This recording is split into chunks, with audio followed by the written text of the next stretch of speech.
회복 2019년 회복 라이브 오늘 첫 번째 시간입니다.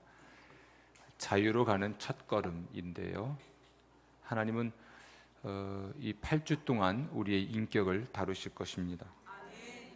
인격이 회복되면 무엇이 회복되면? 인격이 회복되면 세상이 달라 보이죠. 인격이 회복되면 세상이 달라 보입니다. 하나님은 우리의 인격을 다루실 텐데 우리의 인격 속에 각인되어 있는 우리의 상처들 또는 우리의 습관들 그리고 심리적 장애들 이런 것들을 다루실 텐데요. 우리가 정직할 수만 있다면 겸손할 수만 있다면 이 8주 동안 우리의 인격이 새롭게 변하게 될 줄로 믿습니다. 회복 축제 라이브 주제 성구가 있는데요. 이사야서 57장 18절에서 19절입니다. 함께 읽어볼까요? 내가 그의 길을 보았은즉 그를 고쳐줄 것이라. 그를 인도하며 그와 그를 슬퍼하는 자들에게 위로를 다시 얻게 하리라. 입술의 열매를 창조하는 자 여호와가 말하노라. 먼데 있는 자에게든지 가까운 데 있는 자에게든지 평강이 있을지어다. 평강이 있을지어다. 내가 그를 고치리라. 아멘. 요거 암송해 오시면 다음 주에 특별한 선물이 있을 것 같습니다. 아멘 한 사람만.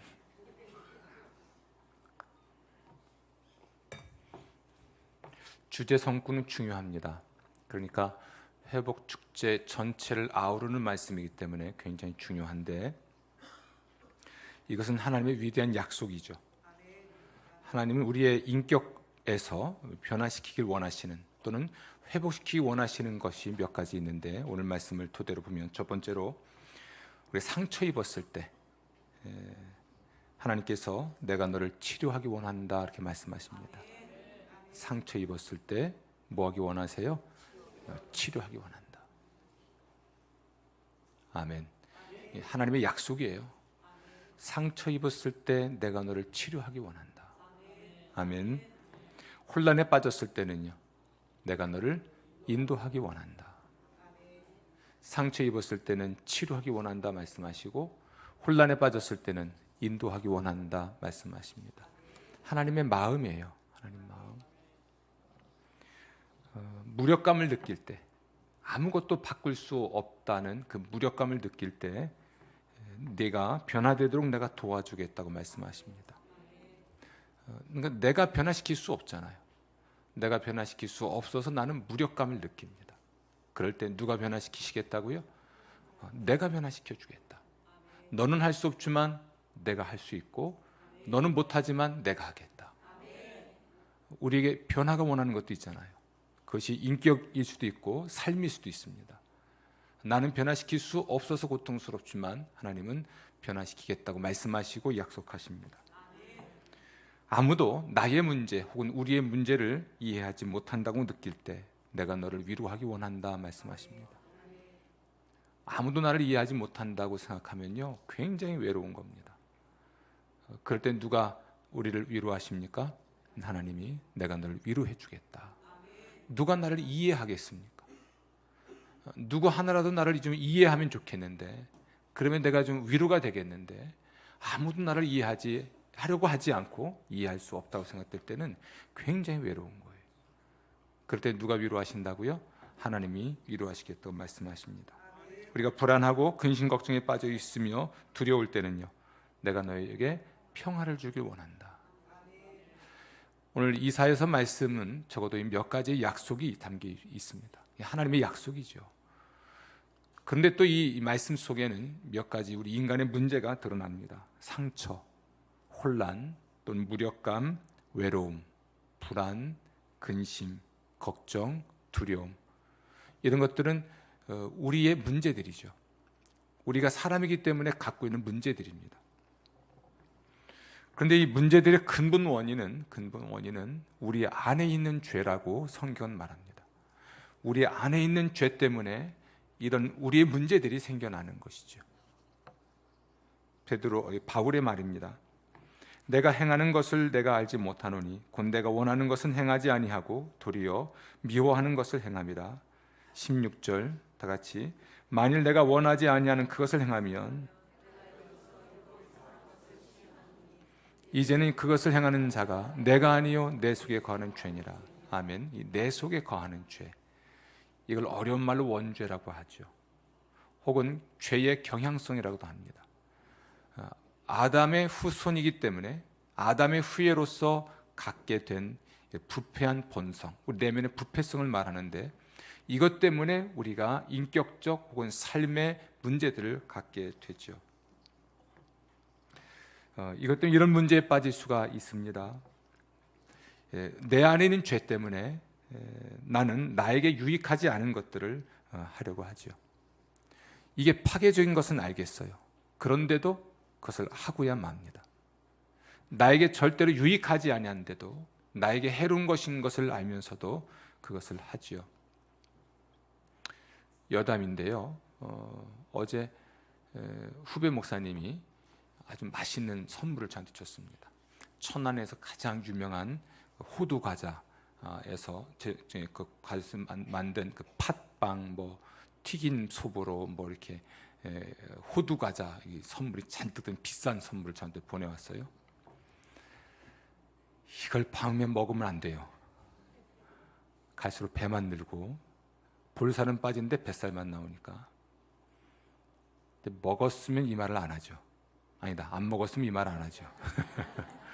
안 먹어야 되는 줄 알면서 먹고야 맙니다. 내 몸에 해로운 걸 알면서도 먹고야 말죠. 달콤하니까. 그런데 그게 우리예요. 그러면 안 되는 줄 아는데 또 그렇게 해요.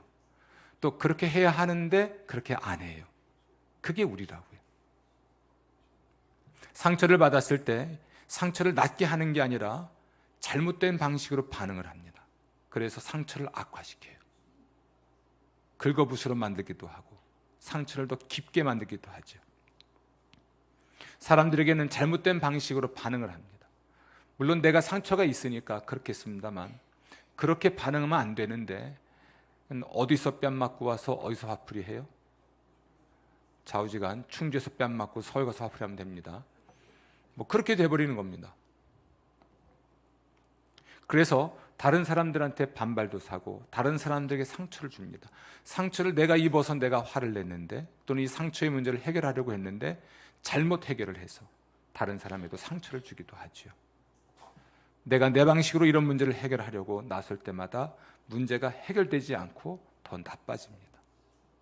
제가 가끔 그런 얘기를 들을 때가 있습니다. 목사님이 해결하시려고 나섰지만 문제는 더 악화됐습니다. 제가 뒤통수가 땡깁니다. 문제를 해결하려고 나섰는데 더 잘못됐다니까. 그다음 문제가 할 수 있는 게 없잖아요. 최선을 다해서 해결하려고 했고 최선을 다해서 해결했는데 더 나빠졌다니까. 저는 더 이상 할 수 있는 게 없으니까 무력감에 빠지곤 하지요. 뭐 이런 것들의 근본적인 원인이 어디 있느냐? 성경은 말하기를 우리 안에 있는 죄 때문이다. 아멘. 우리 안에 있는 죄, 이것을 사도 바울은 육체라고 표현을 합니다. 그리고 이 육체를 좇을 때에 어떤 결과가 나오는지, 이걸 육체의 일이라고 표현하면서 혹은 육체의 열매라고 표현을 하면서 우리에게 이렇게 알려주고 있습니다. 갈라디아서 5장 19절인데요. 육체의 일은 분명하니 곧 음행과 더러운 것과 호색과 우상 숭배와 주술과 원수 맺는 것과 분쟁과 시기와 분냄과 당지는 것과 분열함과 이단과 투기와 술 취함과 방탕함과, 뭐 이런 것들. 이거 하나하나 보세요. 이런 것들이 얼마나 파괴적인 것인지. 내 안에 있는 죄를 내가 따라 살면 이런 열매를 맺는 것이니까. 또 이러한 것들이 우리의 삶을 얼마나 파괴하고, 또 이러한 것들이 나에게 또 우리에게 얼마나 깊은 상처를 주는지, 이것으로 말미암아 내상을 입고 나면 우리는 회복할 수 없는 지경에 이르곤 하지요. 여러분, 모든 사람은 그 안에 죄를 가지고 있습니다. 아담의 후예이기 때문에 이 죄를 가지고 있고 이것 때문에 죄를 짓죠. 그런데 성경은 증거하기를 모든 사람이 죄를 지었다, 이렇게 얘기를 해요. 그러니까 모든 사람이 죄를 지은 거예요. 모든 사람은 자기 안에 죄가 있고 그것 때문에 죄를 짓는 것이죠.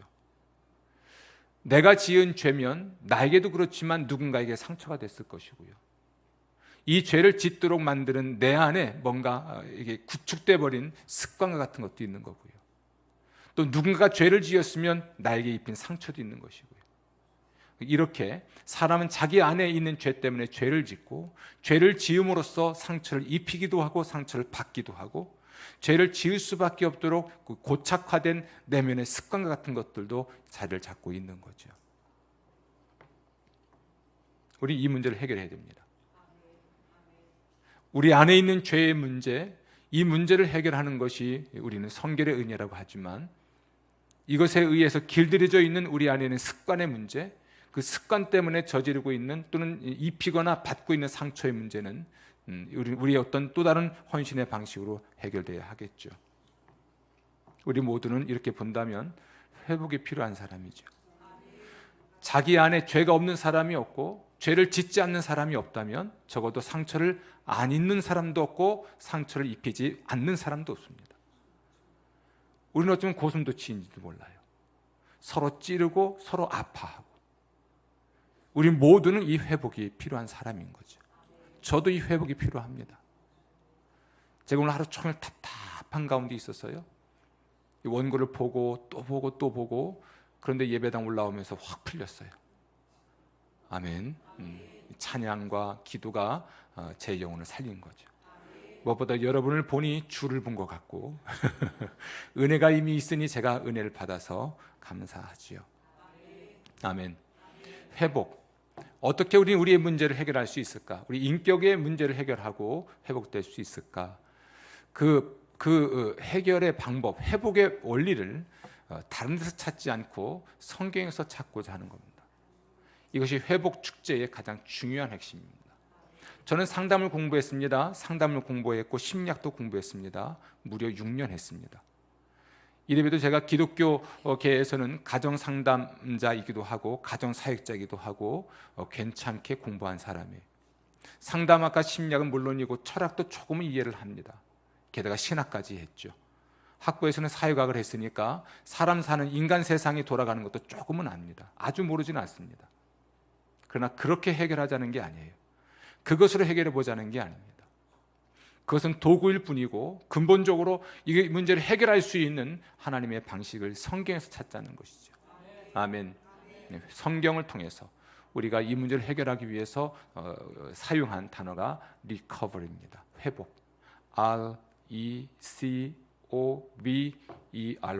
이 8가지 영어로 만들어진 단어를 가지고 우리가 8주 동안 또는 8번에 걸쳐서 우리의 인격의 문제를 해결하고자 합니다. 오늘은 첫 번째 시간인데요. 회복 첫 번째 원리 굉장히 중요합니다. 따라합시다. 내가 하나님이 아니라는 사실을 인식하라. 리커버리의 첫 번째가 realize입니다. 내가 하나님이 아니라는 사실을 뭐 해라? 인식해라. 인식해라.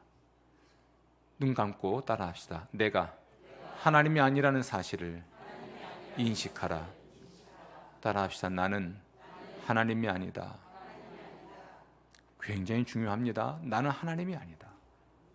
잘못을 저지르는 성향을 극복할 힘이 내게 없습니다. 이 잘못을 저지르는 성향을 내 안에 있는 죄입니다. 이걸 원죄라고도 하고요, 부패성이라고도 하는데요. 잘못을 저지르는 성향을 극복할 힘이 내게 없다.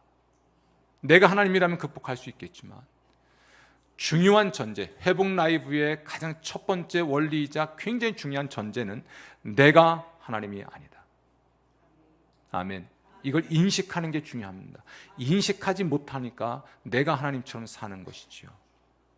내가 하나님처럼 산다는 것을 성경이 이야기하기를 내 안에 있는 육체의 수욕을 따라 사는 삶이라고 말을 하는 거예요. 내 안에 있는 죄를 따라 사는 삶, 내가 주인 돼서 사는 삶, 내가 하나님으로 사는 삶. 그래서 그 열매는 아까 살펴봤듯이 어마무시한 악이 발생하는 것입니다. 상처 입기도 하고 상처 입히기도 하고, 세상은 부주의하게 되고 훨씬 더 불안전해지고, 불안전한 세상을 살아가는 불안전한 인생이라서 훨씬 더 많은 문제를 안고 살지요. 또 내 삶을 스스로 통제할 수 없다는 것을 인정해야 된다. 내가 하나님이 아니니까 내 삶을 내가 스스로 통제할 수 없는 거죠. 이 첫 번째 명제를 외워놓으셔야 됩니다. 아멘. 이걸 다 외워가지고 오면 다음 주에 선물이 있을지도 모릅니다. 아까 두 사람 하더니 지금 한 사람 합니다. 신빙성이 없어 보이죠? 혹시 알아요? 제가 먹던 호두 과자 드릴지. 아멘. 외우십시오. 캐나다 가서 있으면서 그 긴 버스를 타고 다니면서 이거 계속 외웠습니다. 나는 하나님이 아니다. 나는 하나님이 아니다. 나는 하나님이 아니다. 그리고 돌아보니까 내가 하나님으로 살았던 세월이 회개가 됐습니다. 잘못을 저지르는 성향을 내가 극복할 수 없다. 그 힘이 내게 없다. 이걸 자꾸 외운 거죠. 내 삶을 스스로 나는 통제할 수 없다. 내 삶을 나는 스스로 통제할 수 없다. 외우고 또 외우는데 제 마음에 새겨지죠. 이걸 인식하고 이걸 인정하는 것이 회복의 첫 번째 원리입니다. 아멘. 사람이 하나님처럼 행동하려고 하는 것이 인간의 근본적인 문제고 아주 오래된 문제죠. 우린 피조물이죠. 하나님이 아니죠. 그런데 하나님으로 행세를 한다는 이야기예요. 하나님이 아니란 사실을 인식해야 하는데 그렇지 않은 것입니다. 이것은 아주 오래된 인간의 문제이고 최초의 사람 아담과 하와가 저질렀던 죄의 뿌리이기도 합니다. 하나님은 동산에 있는 모든 나무의 열매를 먹지만 절대로 선악을 알게 하는 나무의 열매는 먹지 말라 했습니다. 먹으면 반드시 뭐하리라? 죽으리라 했습니다. 이 하나님의 엄중한 명령에 대하여 도전한 존재가 사탄입니다. 뭐라고 속삭였냐면 그거 먹으면 네가 하나님과 같이 될 것이다. 그러니까 하나님이 먹지 말라 한 것이다. 하나님과 같이 될 것이다. 그런데 이 꿰매 넘어갑니다. 무엇을 의미할까요? 사람은 하나님과 같이 되고 싶은 욕망이 있는 거예요. 하나님과 같이 되고 싶은 욕망. 그래서 아담과 하와는 하나님이 금지한 나무의 열매를 먹습니다.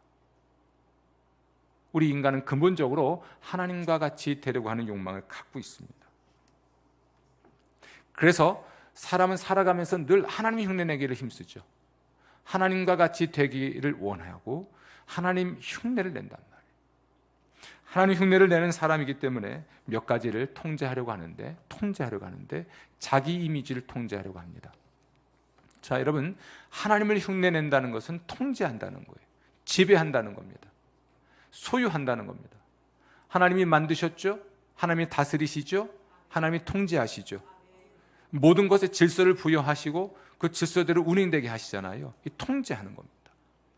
하나님 흉내내기, 하나님이 아닌데 하나님과 같이 되려고 할 때에 이것을 우리는 하나님 흉내내기라고 합니다. 하나님 흉내내기를 하는 사람은 첫 번째 뭘 통제하려고 해요? 자기 이미지를 통제하려고 합니다. 다른 사람이 나를 어떻게 하는지 그걸 자기 이미지를 통제하려고 하는 것이죠. 다른 사람이 나를 어떻게 생각하는지가 너무나 중요한 사람이에요.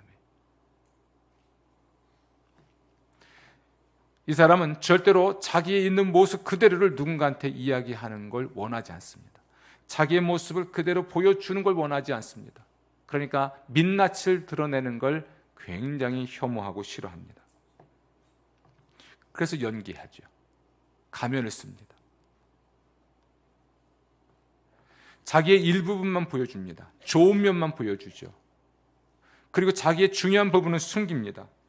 자기의 참된 감정을 숨기고 겉으로 거짓된 감정을 드러냅니다. 뭐 이럴 수 있겠습니다. 나는 화나지 않았다. 나는 걱정하지 않는다. 난 겁나지 않는다. 이걸 허세라고 하죠. 겁나는데 겁나지 않다. 걱정되는데 난 걱정하지 않는다. 화가 났는데 난 화나지 않아. 허세를 부립니다. 얼마나 불편할까요? 다른 사람이 나를 어떻게 보는지가 중요한 사람은 너무나 불편하죠. 자유하지 못해요. 정말 자유하지 못합니다. 제가 후회하는 게 딱 하나 있습니다. 올해 지난번 캐나다를 가서 공부를 하고 마음껏 여행도 좀 하고 싶었는데 총회를 한다고 해서 들어왔습니다. 총회를 때문에 들어온 이유는 단순합니다. 정치적인 이유 때문에 그렇습니다. 장로, 목사 부총회장 출마하신 분이 두 분이 계시는데 둘 다 저하고 가까운 분들이세요. 어느 쪽을 찍든 총회 현장에 있어야 나중에 불이익당하지 않을까 봐. 근데 부총회장 된 목사가 제게 떡고물 하나도 안 줬습니다. 얼마나 후회가 되는지. 그 비싼 돈 들이고 캐나다 갔다가 허겁지겁 들어와서 잠도 못 자고 총회 갔다가 이렇게 왔다 갔다 하면서 결국 또 갔잖아요. 지금 돈도 이중으로 들고. 어리석은 사람이죠. 그 사람이 나를 어떻게 볼까? 이게 너무 두려운 거죠. 자유롭지 못합니다. 그래서 일부분만 보여주는데 그 사람이 나에 대해서 호감을 가질 정도만 보여주고, 혹여라도 나의 모든 민낯을 보게 되면 내가 불편해지고 그와 관계가 불편해지고 내가 불이익을 당할 것들은 다 숨기곤 하는 것이죠. 내가 정말 어떠한 사람인지 말할 줄 모르는 사람. 목장 모임이 있습니다. 말씀에 비추어서 자기의 삶을 이야기해야 되는데, 자기의 감정도 이야기해야 되는데 자기 이야기는 하나도 안 하고 다른 사람 이야기를 정리만 해주는 사람이 있습니다. 제일 무서운 사람이에요. 다른 사람 이야기를 듣고 평가만 하고 있지 자기 이야기는 전혀 하지 않습니다. 절대로 변할 수 없는 사람이죠. 어쨌든 이런 사람은 자기 이미지를 통제하는 사람이에요. 교인들이 나를 보는 것, 친구들이 나를 보는 것, 직장 상사가 나를 보는 것, 가족이 나를 보는 것, 아무튼 이런 사람들이 보는 게 그 시선이 두려워서 자유하지 못하는 사람, 자기 이미지를 관리하려고 하는 것, 이것이 하나님 흉내내는 사람의 첫 번째 모습입니다. 심지어 조작까지 합니다. 자기의 본래 모습을 조작하다 보니까 여러분 진짜 모습을 모를 수 있어요. 그렇죠? 어떤 분이 화장을 지우고 놀랬다는 거 아닙니까? 너 누구니? 화장을 하고 나서는 아휴, 진짜 모습은 화장을 지운 모습인데 화장을 한 모습이 너무나 오랜 세월 가지고 있던 모습이니까 그 모습을 누가 볼까 봐 수련회도 안 가는 거예요. 그리고 새벽기도 안 나오고. 조작하는 겁니다. 조작하다 보면 위선, 다시 말해 가면을 쓰다 보면 자기의 진짜 모습을 잃어요. 참 불행한 사람입니다. 하나님을 흉내내는 사람은 두 번째로 다른 사람들을 통제하려고 합니다. 부모는 자녀를 통제하려고 하죠. 자녀는 부모를 통제하려고 하고, 남편은 아내를, 아내는 남편을 통제하려고 하죠. 혹은 다른 사람들을 통제하려고 합니다. 어떤 방식으로 하냐면 죄책감을 불러일으킬 수 있습니다. 혹은 두려움을 불러일으킬 수도 있습니다. 혹은 칭찬을 가지고 누군가를 통제하려고 할 수 있죠. 때로는 침묵합니다. 때로는 화를 냅니다. 어떤 방식으로든 상대방을 통제하려고 하죠. 통제의 목적은 지배하는 데 있습니다. 내가 원하는 방향으로 그를 데려오기 위해서, 내가 원하는 방향으로 상황을 바꾸기 위해서 누군가를 통제하려고 하죠. 우린 타락한 아담의 후예로서 이 통제하려고 하는 본능을 갖게 됩니다. 범죄하고 타락한 아담과 하와에게 내려진 형벌 중에 하나가, 특히 여자에게 내려진 형벌 중에 하나가 남편이 너를 다스리고 할 것이라는 것입니다. 이 말은 아내가 남편을 조종하려고 한다는 뜻입니다. 이게 역전된 관계인 것이죠. 조종하려고 하는 것, 통제하고 지배함으로써 자기 목적을 이루기 위한 것이죠. 이런 사람들은 사람들을 이용해서 자기의 성공을 꿈꾸곤 합니다. 하나님 흉내내는 사람 세 번째, 자신의 문제를 통제하려고 하죠. 자기의 문제를 통제하는 사람, 이런 겁니다. 괜찮아, 내가 가뿐히 해결할 수 있어. 너무 쉽게 생각하는 거죠. 난 괜찮아, 그건 별거 아니지. 난 아무렇지도 않아. 자기 문제를 통제하려고 하는 사람은 이런 생각을 합니다. 난 아무의 도움도 필요가 없어. 내가 해결할 수 있어.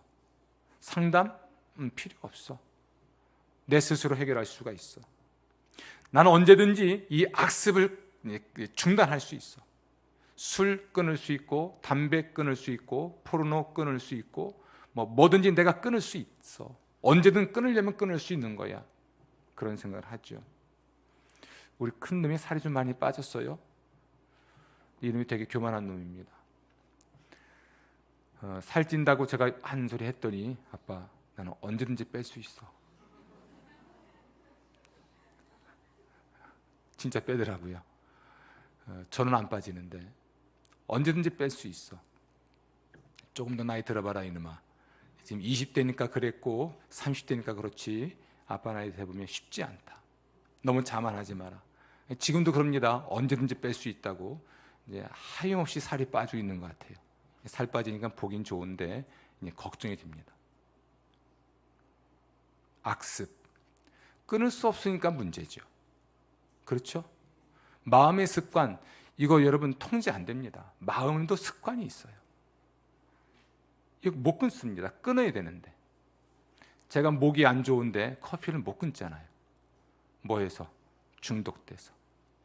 아무튼 한 잔의 커피는 마셔야 돼요. 안 마시면 또 이게 하루가 편안하지가 않습니다. 커피 하나는 못 끊잖아요. 돌아가신 어머니가 제가 그렇게 합니다. 야 동명아 내가 술은 끊겠다.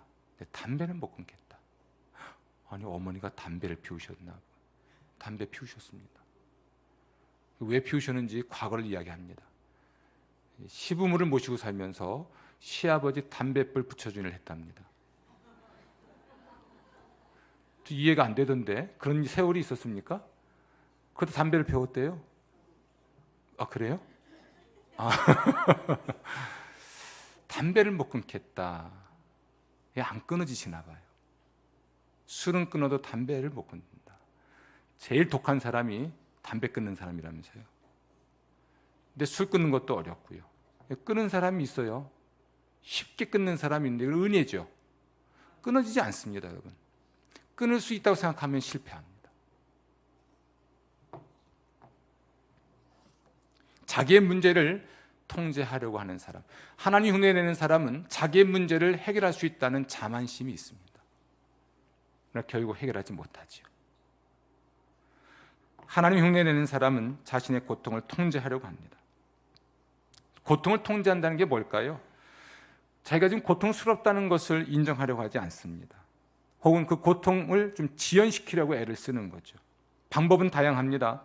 음식을 먹을 수도 있고 먹지 않을 수도 있고요.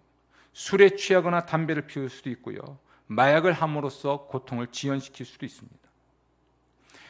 관계를 시작할 수도 있고 관계를 끊을 수도 있고 이런 방식으로 자신의 고통을 지연시키려고 하죠. 이 관계야말로 또는 이 사람이야말로 내 존재의 중요성을 느끼게 해주겠다고 생각돼서 새로운 관계를 시작했다가 다시 그 관계를 깨트린 경우도 있습니다. 사람들은 자신의 고통을 통제하고 또는 지연시키려고 하는 습성이 있습니다. 그걸 인정하고 받아들이고 또 그 문제에 대해서 진지하게 생각하기보다는 다른 방식으로 이 문제를 다루려고 하는 것이죠. 어떤 경우는 자신의 고통의 문제 때문에 다른 사람에게 화를 내고 또는 다른 사람에게 비판적으로 대하고 다른 사람을 함부로 대하곤 하지요. 그런 방식으로 자신의 고통을 숨길 수도 있습니다. 저는 이런 엮이는 가정들을 많이 봅니다. 자신의 고통의 문제를 다른 방식으로 풀어내는 것이죠. 때로는 우울해하기도 하고요.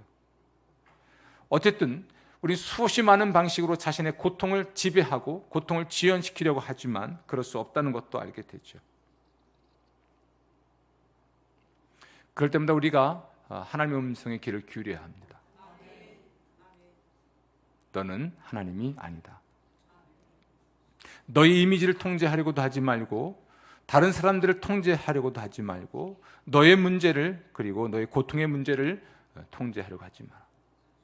넌 할 수 있는 게 아니다. 이건 굉장히 어려운 이야기입니다.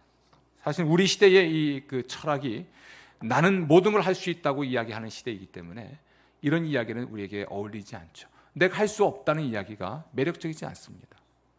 여기 계신 여러분, 제가 몇 가지 말씀드렸습니다만 이게 여러분에게 가능한 일이라면 여러분 여기 계시지 않죠. 가능하지 않습니다. 하나님 흉내를 내는 사람은 몇 가지 심리적인 어려움을 겪는데요. 첫 번째가 두려움입니다. 내가 모든 것을 통제하려고 할 때 우리는 두려워집니다.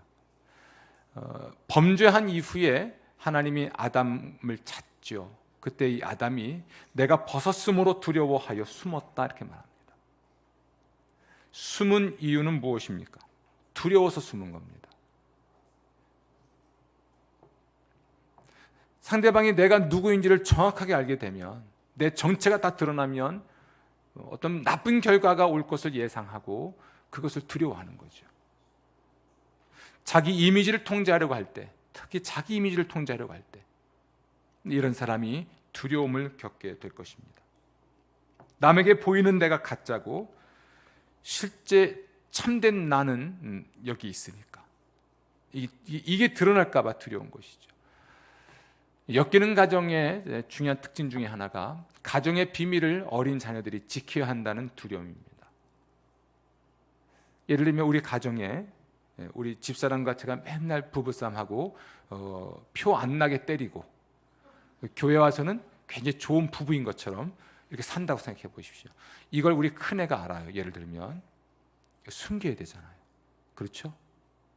가정에서 아빠의 모습과 교회에서 목사가 달라서 숨겨야 된다면 이 드러날까 봐 이거 얼마나 노심초사 걱정하겠습니까? 이 엮이는 가정에서의 자녀들이 이런 두려움이 있거든요. 또 부모들도 이걸 엄격히 통제하거든요. 그 이미지 때문에 쇼윈도 부부라고도 하고요, 또는 쇼윈도 부모라고도 하지요. 남에게 보여진 사회적 지위 때문에 보여지는 모습과 그러나 실제 모습이 다르기 때문에 이 비밀이 드러날까 봐 전전긍긍하는 것이죠.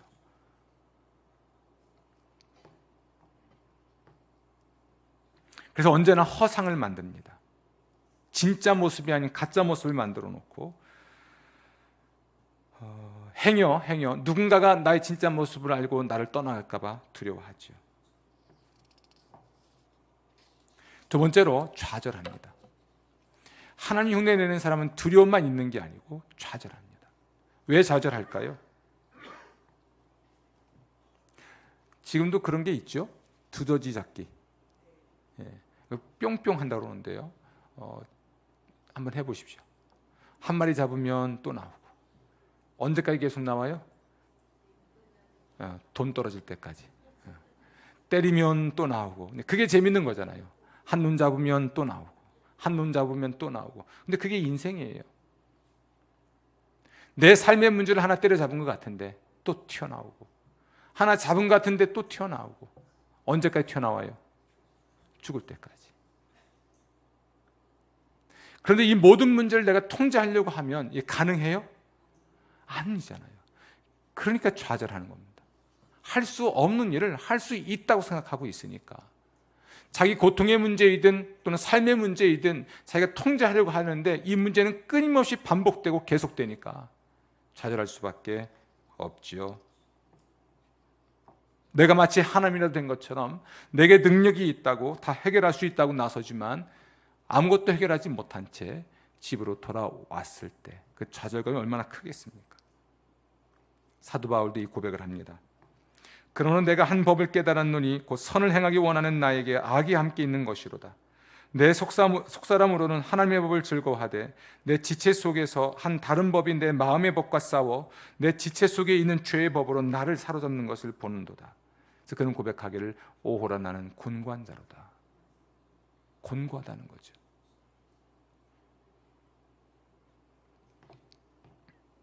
만약 우리가 지금도 좌절하고 있다면 아마 오늘 제가 그런 것 같아요. 스스로 좌절을 많이 했으니까 그것은 보다 근본적인 더 깊은 문제의 뿌리가 다뤄지지 않았기 때문일 것입니다.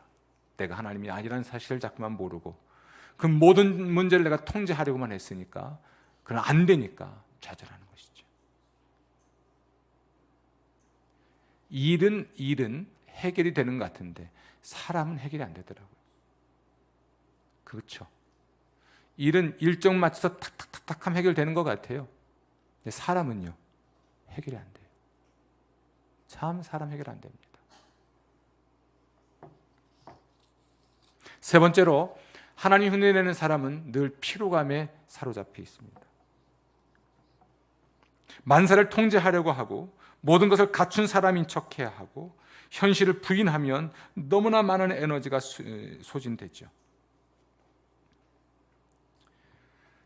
사람들 대부분은 고통을 숨기고 바쁜 생활로 고통을 피하려고 합니다. 바쁜 생활로 뭘 피하려고 해요? 고통을. 내가 내 고통의 문제를 통제하려고 하는데 안 되니까 방법은 딱 하나입니다. 바쁜 생활로 고통을 피하는 겁니다. 그래서 강박적으로 어떤 취미에 집중합니다. 강박적으로. 또는 강박적으로 스포츠를 즐깁니다. 혹은 저처럼 강박적으로 커피를 즐깁니다. 사실 제가 커피를 배운 것은요, 참 부끄럽게도 마음에 힘든 걸 좀 이겨보기 위해서 배운 것 같아요. 물론 교회가 카페도 해야만 했지만 그 즈음에 마음이 힘든 걸 극복하려고 커피를 배운 것 같아요. 재밌게 했습니다. 제가 커피 시험 보는 날 우리 둘째랑 같이 시험 봤습니다. 근데 아들과 함께 바로 제 뒤에 현우가 순서였거든요. 근데 제가 시험 볼 땐 그랬어요. 둘이 들어가서 한 사람은 대기하고 한 사람은 시험 보는 거예요. 교회에서는 아버지가 대장인 줄 알았는데 그것은 아버지가 시험 보고 있잖아요. 그럼 테크니컬 심판이 옆에 붙어 있습니다. 이 두 사람인가 세 사람이 보는 건데, 그럼 제가 열심히 해가지고 뭐 에스프레소를 빼고 뭐 뭘 만들어가지고 갖다 놓으면 이제 커핑하고 막 시험 보는 거잖아요. 이렇게 둘째 그럽니다. 아빠도 떨대. 저도 떨었습니다. 아마 그래서 제가 커피를 배운 것 같아요. 근데 커피를 내리고 또는 커피를 만들면서 잠깐 제 마음의 쉼을 또는 전혀 다른 일을 해보면서 제가 쉼을 누린 것 같습니다. 그것이 지나쳐서 중독자가 된 거죠. 여러분 얘기하는 겁니다. 하루 종일 피곤하게 살고 밤에 잠이 안 오니까 일단 몸이 피곤해야 되잖아요. 자기 몸을 혹사시키고 자기 감정을 혹사시킨 후에 집에 와서 단잠을 자면 마치 아무 일 없었던 듯이 마음 편한 줄 착각하는 거죠. 그러니까 하나님이 흉내내는 사람은 이런 피로감에 늘 젖어 있습니다. 삶이 피곤하죠.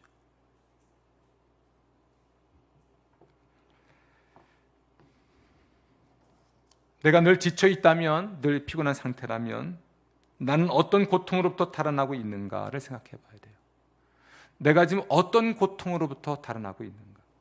어떤 문제에 직면하지 않으려고 이렇게 죽도록 일하고 늘 피곤한 것일까? 한번 생각해 봐야 돼요. 자신을 너무나 학대하는 거죠. 학대라고 생각하지 않는데요. 굉장한 학대입니다. 마지막으로 하나님이 데려가는 사람은 실패를 늘 하고 이 실패감에 사로잡혀서 효용감, 자기가 효용성이 있는 존재라는 것을 생각하지 못합니다. 시편 32편 4절에서 5절인데요. 주의 손이 주야로 나를 누르시오니 내 진액이 빠져서 여름 가뭄에 마른같이 되었나이다. 내가 이르기를 내 허물을 여호와께 자복하리라 하고 주께 내 죄를 아뢰고 내 죄악을 숨기지 아니하였더니 곧 주께서 내 죄악을 사하셨나이다. 셀라. 자기의 죄를 숨기는 자는 형통하지 못하나 죄를 자복하고 버리는 자는 불쌍히 여김을 받으리라. 아멘. 여러분, 우리 언제든지 실패할 수 있습니다. 늘 성공하려고 하니까 우리가 문제가 생기죠. 자신의 약점, 자신의 실수, 실패를 말할 수 있다면, 솔직히 나눌 수만 있다면 이 사람은 실패감에 젖지는 않습니다. 실패할 수 있지만 실패감에 젖어서 불필요한 열등감으로 또는 낮은 자존감으로 추락하지 않을 수 있다는 얘기입니다. 누구나 실수하죠. 누구나 실패하죠. 이걸 인정할 수 없다면, 난 늘 성공해야만 하는 사람이니까, 혹은 1등 해야만 하는 사람이니까, 저는 이 고통을 알아요. 1등 되게 좋아하거든요. 뭐든 1등 해야 돼요. 집착이죠, 때로는. 지는 거 싫어하고 항상 이겨야 되고. 근데 이것이 저를 굉장히 힘들게 하죠. 실수할 수 있고요, 실패할 수 있고요, 2등 할 수 있어요, 3등도 할 수 있고요. 그렇겠죠.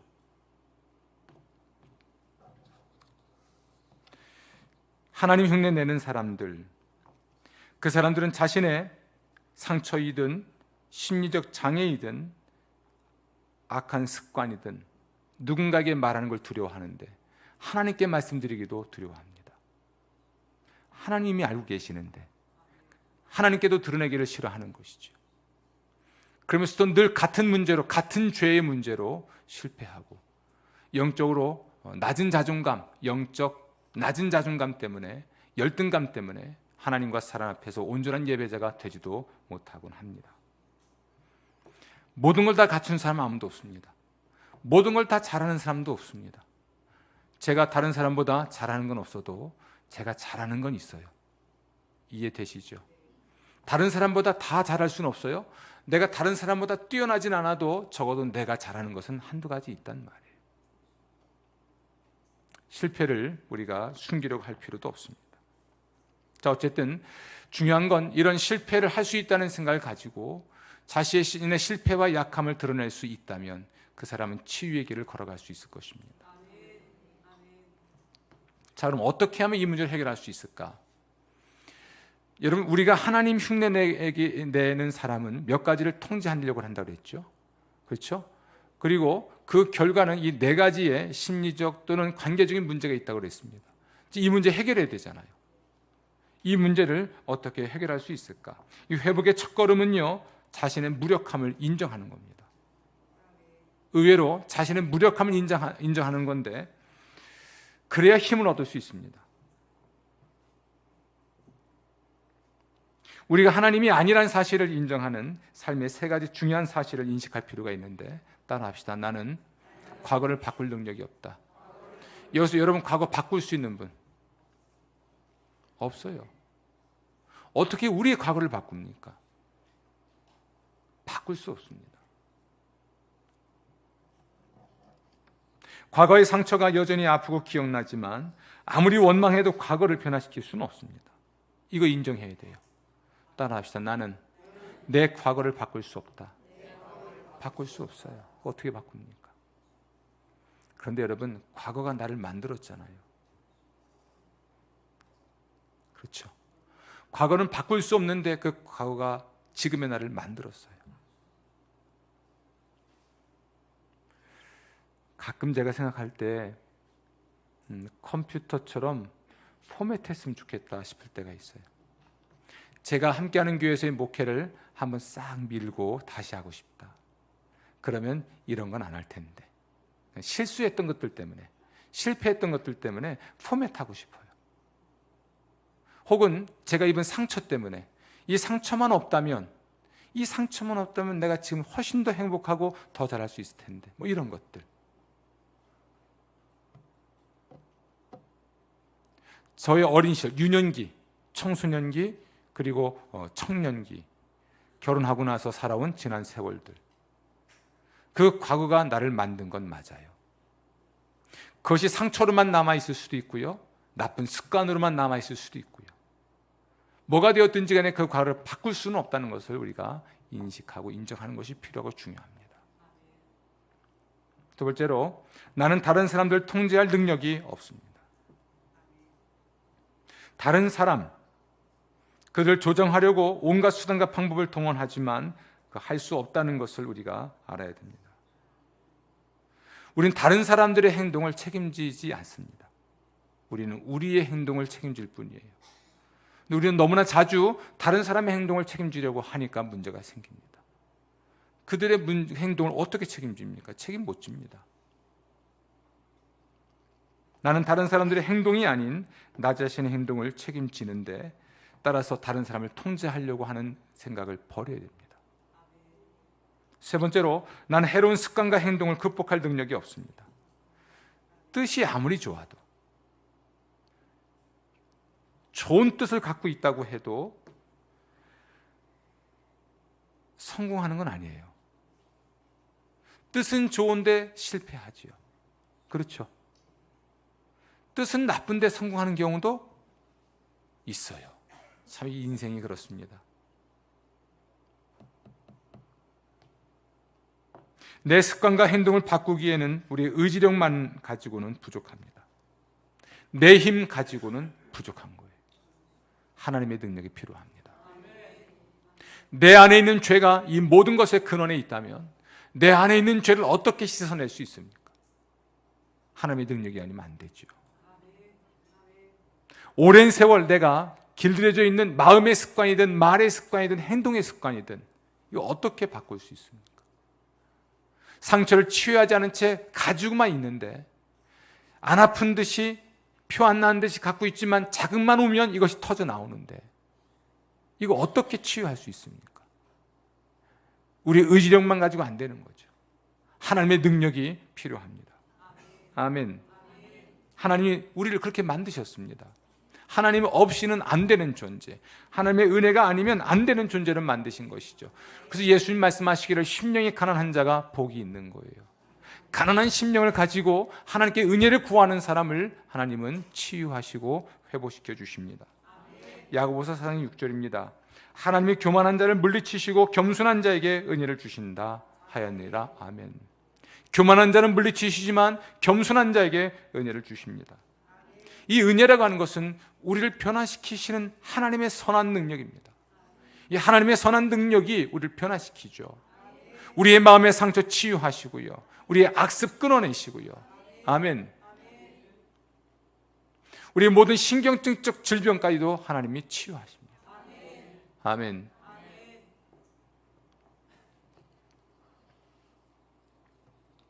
우리가 하나님의 치유를 정말 갈망한다면 참 단순한 일만 하면 됩니다. 겸손해지십시오. 하나님, 저는 하나님이 아닙니다. 저는 그냥 사람입니다. 이걸 인식하고 인정하고 고백하는 거죠. 하나님, 제가 잘못을 저지르려는 성향을 극복할 힘이 없습니다. 하나님, 도와주십시오. 하나님, 제가 제 삶을 스스로 통제할 수가 없습니다. 하나님, 도와주십시오. 이게 하나님의 회복을 위한 첫걸음이에요. 이게 돼야 이 첫걸음이 떼어져야 우리는 다른 하나님의 치유의 행동을 받아들이게 됩니다. 아멘. 그런데 여러분, 우리만 모르지 다른 사람을 알고 있어요. 무엇을요? 내가 하나님이 아니라는 것을. 여러분, 제가 하나님이 아닌 거 아시죠? 나만 몰라. 내가 하나님인 것 같아.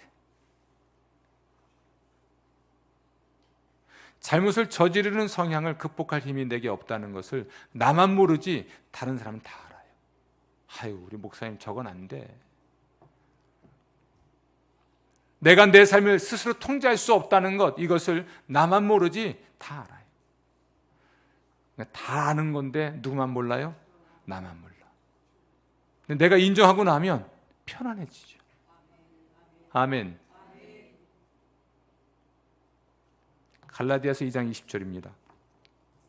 내가 그리스도와 함께 십자가에 못 박혔나니 그런즉 이제는 내가 사는 것이 아니요 오직 내 안에 그리스도께서 사시는 것이라. 이제 내가 육체 가운데 사는 것은 나를 사랑하사 나를 위하여 자기 자신을 버리신 하나님의 아들을 믿는 믿음 안에서 사는 것이라. 예수와 함께 십자가에 못 박힌 나는 자아라고 표현하는데요, 이게 바로 육체입니다. 우리 안에 있는 죄, 또 죄에 길들여져 있는 나. 내가 예수를 믿는 그때부터 그것이 죽고 내 안에 계신 그리스도가 사는 것이라. 나는 그 예수 그리스도를 의지하고 살아가는 것인데요, 그 예수 그리스도의 구속의 은혜와 능력을 신뢰하고 살아가는 것이죠. 아멘. 내가 하나님이 아니면 내가 사는 게 아니라 하나님이 사시는 것이죠. 내가 그리스도 구원자가 아니면 내 안에 계신 그리스도가 나를 구원하시지요. 하나님 노릇을 내가 중단하고 하나님 흉내내는 걸 중단하고 하나님이 다스리시고 하나님이 구원하시도록 하면 하나님이 하시지요. 아멘. 여러분 스스로에게 질문해 봐야 돼요. 내 문제가 무엇인가? 내 문제가 무엇인가? 8번의 설교가 진행되겠습니다만 내 문제가 무엇인가를 한번 먼저 생각하시고, 이것이 나에게 문제인 것은 그동안 이 문제를 해결하려고 노력해왔지만 해결하지 못했다는 것을 또 받아들여야 되고요, 내가 하나님이기를 포기하고 하나님이 나를 다스리게 하고 내가 그리스도 곧 구원자이기를 포기하고 그리스도 예수께서 나를 구원하시게 하고, 아멘. 그리할 때 주께서 우리를 회복하시는 일들이 시작될 줄로 믿습니다. 한번 따라합시다. 하나님, 전 하나님이 아닙니다. 잘못을 저지르는 성향을 극복할 힘이 제게는 없으며 제 삶을 스스로 통제할 수 없습니다. 아멘. 여러분에게 회복의 은혜가 임하기를 기원합니다. 기도하겠습니다. 오늘 이 밤에 주님 자유로 가는 첫걸음을 말씀하시니 감사합니다. 내가 하나님이 아닌 것을 인식합니다. 잘못을 저지르려는 성향을 극복할 힘이 내게 없는 것과 내 삶을 스스로 통제할 수 없음을 인정합니다. 주여 다스리시옵소서. 주여 구원하시옵소서. 주여 치유하여 주시옵소서. 우리의 약함을 아시고 약할 때 강함되는 삶의 비밀도 알게 하여 주옵소서. 우리 안에서 하실 일을 기대합니다. 우리의 삶에서 이루실 하나님의 놀라우신 일들을 기대합니다. 영광 거두시고 우리 함께하는 이 교회 공동체 안에서 하실 일들도 기대합니다. 그 첫걸음이 주께 있는 까닭에 우리가 주 앞에 나와 은혜를 구합니다. 우리 교회를 회복시켜 주시옵소서. 우리의 가정을 회복시키시옵소서. 우리 자신을 회복시키시옵소서. 하나님이 하시옵소서. 영광 거두실 줄 믿사오고 예수님 이름으로 기도합니다. 아멘.